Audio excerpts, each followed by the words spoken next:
मराठी भरतीच्या विरुद्ध मोर्चा काढणं जर कोणी केलं असेल तर ते वंचित बहुजन आघाडीने केले, अजून कोणी करू शकलेलं नाही। दुसऱ्या बाजूला इथे उभं राहून बोलतो, त्यांच्या घरासमोर उभं राहून बोलतो की जेव्हा या मनसेनी मस्जिदीवरचे भोंगे काढायचा प्रयत्न केला होता तेव्हा मनसेच्या भोंग्यामधली हवा काढायचं काम हे वंचित बहुजन आघाडीने केलं होतं। या महाराष्ट्रामध्ये जेव्हा टिपू सुलतान आणि औरंगजेबचे फोटो लावण्यासाठी इकडच्या मुसलमान युवकांना अरेस्ट करण्यात येत होतं, टॉर्चर करण्यात होतं, तेव्हा ही वंचित बहुजन आघाडी होती ज्यांनी टिपू सुलतानचा फोटो छत्रपती शिवाजी महाराज, छत्रपती शाहू महाराज, महात्मा ज्योतिबा फुले, डॉक्टर बाबासाहेब आंबेडकरांच्या फोटोमध्ये लावला होता आणि आम्ही या सरकारला चॅलेंज दिला होता।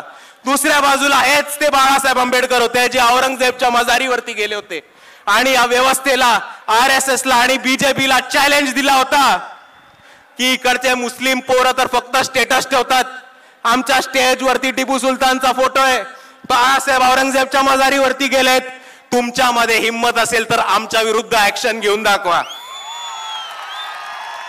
आणि एका बाजूला अजून एक धर्मांध ताकद आहे जी बाळासाहेबांचा औरंगजेबच्या मजारीवरचा फोटो काढते आणि काय झालं की बाळासाहेबांचा तो औरंगजेबवरचा फोटो पुढे काढते।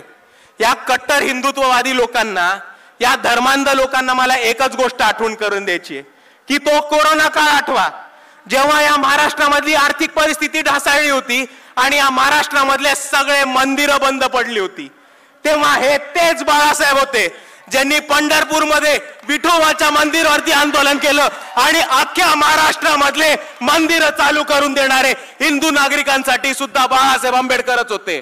आणि म्हणून मी म्हणतो की आम्ही सर्वांसाठी लढतो। कोथरूड पुणे केस आपल्याला माहिती असेल, सोमनाथ सूर्यवंशींबद्दल काय झालं आपल्या सर्वांना माहिती असेल, पण पोलिसांना धारेवरती धरून, काळा कोर्ट स्वतः चढवून, कोर्टामध्ये जाऊन कोथरूड मधल्या त्या 3 मुलींना आणि सोमनाथ सूर्यवंशींना जर कोणी न्याय मिळवून दिला असेल तर ते फक्त बाळासाहेब आंबेडकर आणि वंचित बहुजन आघाडी होती। आणि म्हणून मित्रांनो मी एवढंच सांगतो की आम्ही लढणारी लोक आहोत, मार खाणारी नाही मारणारी लोक आहोत आणि याच्या पुढेही लढत राहू। आम्हाला साथ हवी आहे तर फक्त तुमच्या सर्वांची। एवढं म्हणून मी माझे 2 शब्द थांबवतो। आपल्या सर्वांना माझा मानाचा जय भीम, जय संविधान। दुर्दैवाने मी म्हणेन की या देशातल्या विचारवंताबद्दल बाबासाहेबांनी जे त्यावेळेस म्हटलं होतं ते आज खरं व्हायला लागलं। तो म्हटला इथला इंटेलेक्च्युअल क्लास आहे, इथला विचारवंताचा वर्ग आहे, पण बाबासाहेब म्हणाले होते दुर्दैव आहे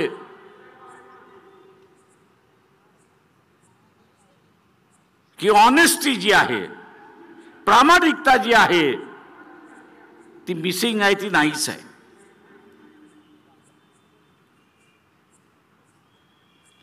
ती त्याच्या स्वतःशी सुद्धा इमानदार नाही अशी असणारी परिस्थिती आहे।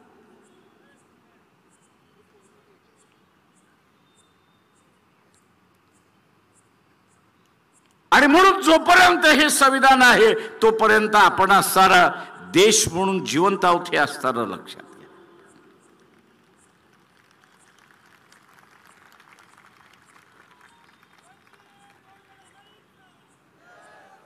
एका स्कॉटलंडच्या असणाऱ्या सभासदाचा असणारा, पार्लमेंटमधल्या सभासदाचा असणारा उदाहरण देऊन बाबासाहेब असं म्हणाले होते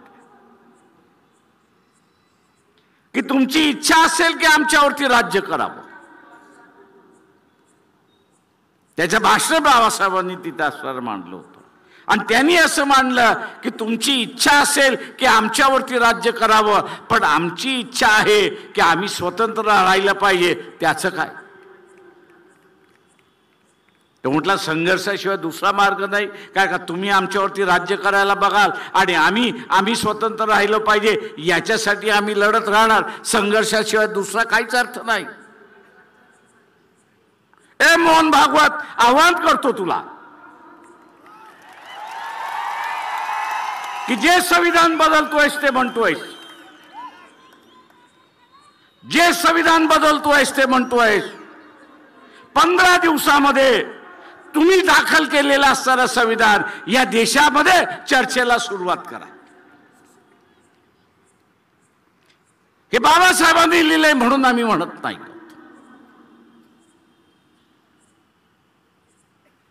तुम्ही लिहिलेलं संविधान याच्यापेक्षा चांगलं असेल तर त्याची चर्चा होऊ द्या. आम्ही फक्त असणारं संविधान बदलणार एवढंच फक्त बोलायचं आणि इथलं वातावरण तापवायचं.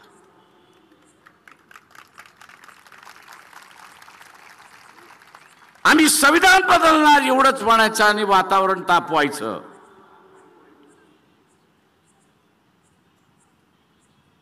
इथल्या सगळ्या ज्यांना या देशाचं असणारं सेक्युलरिझम संपवायचं आहे, निधर्मीवाद संपवायचा आहे आणि धार्मिक वाद बसवायचा आहे, त्यांना माझं असणारं सांगणं आहे, आपल्याबरोबर पाकिस्तानलाही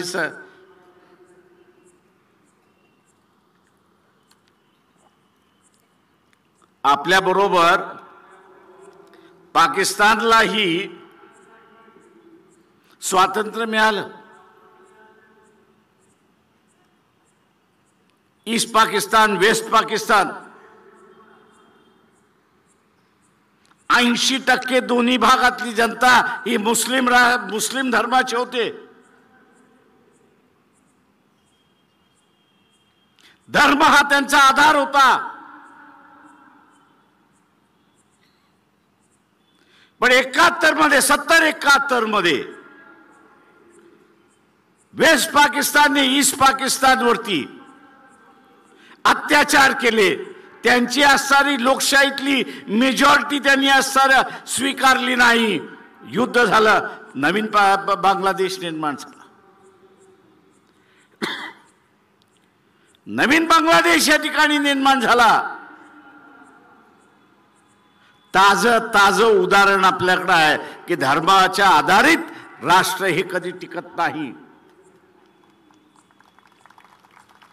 धर्माच्या आधारे राष्ट्र कधी टिकत नाही. राष्ट्र हे टिकतं समतेच्या जोरावरती. राष्ट्र हे टिकतं स्वातंत्र्याच्या जोरावरती. राष्ट्र हे टिकतं बंधुत्वाच्या जोरावरती, सन्मानाच्या जोरावरती. धर्मावरती टिकलेलं नाही. आणि म्हणून चॅलेंज आहे की आणा तुमची संविधान जे लिहिलं असेल ते खुलेआम त्याची असणारी चर्चा करू. आणि ते आणू शकत नसाल, ते आणू शकत नसाल तर या देशाच्या विघटनेला तरी खातपाणी घालू नका, एवढी माझी विनंती आहे.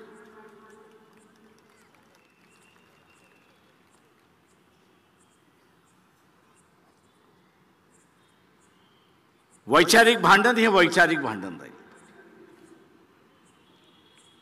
आज वैचारिक भांडणाचं युद्धामध्ये दिसतंय. 2दा युद्ध थांबवली मी.